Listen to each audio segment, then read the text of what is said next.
আৰু এটা দিক জড়িত আছে নেগলিজেন্স জুবিনৰ হত্যাৰ আগতেও জুবিনক নেগলিজেন্স আৰু ক্ৰিমিনেল বিচ অফ ট্ৰাষ্ট কৰা হৈছিল যেহেতু তদন্ত হৈছে তদন্তৰ পৰিসৰ আৰু বাঢ়িব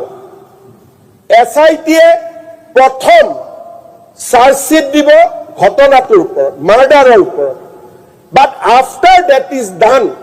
আমি আৰু এটা তদন্ত কৰিবলৈ নিৰ্দেশ দিছো কাৰণ বহুত কথা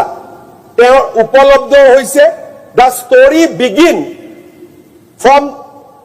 before Covid the story begin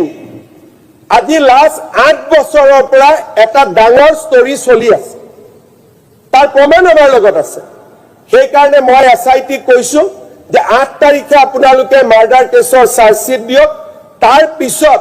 expand the enquiry যাতে আমাৰ জুবিনক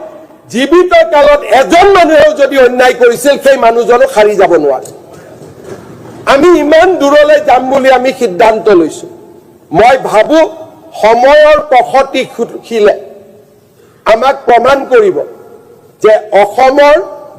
যুৱ প্ৰজন্মৰ হাৰ্ট আমাৰ মৰমৰ আদৰৰ জুবিন গাৰ্গক ন্যায় প্ৰদান কৰিবৰ কাৰণে এইখন চৰকাৰে লোৱা প্ৰচেষ্টা এছআইটি তদন্ত নোহোৱালৈকে এছআইটিৰ বিপক্ষে কথা কৈ তেওঁলোকক ডিমৰেলাইজ নকৰিব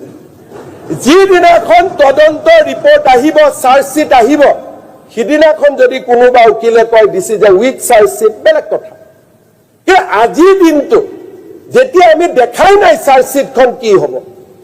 মোক এনেকে এটেক কৰিলে মুখ্যমন্ত্ৰীয়ে কিয় হত্যা বুলি কৈছে আৰু দিছ ইজ অন ৰেকৰ্ড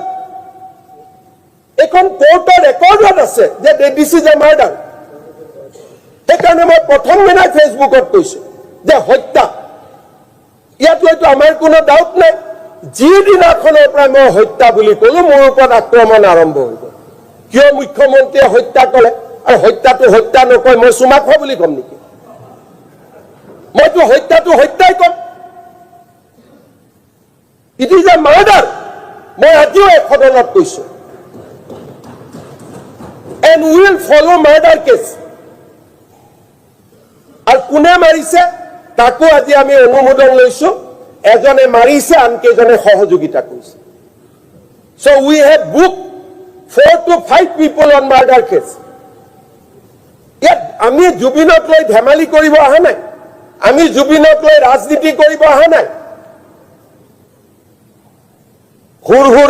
হুৰাই দে জনাদেশটো কি শব্দ অশোক সিংডাল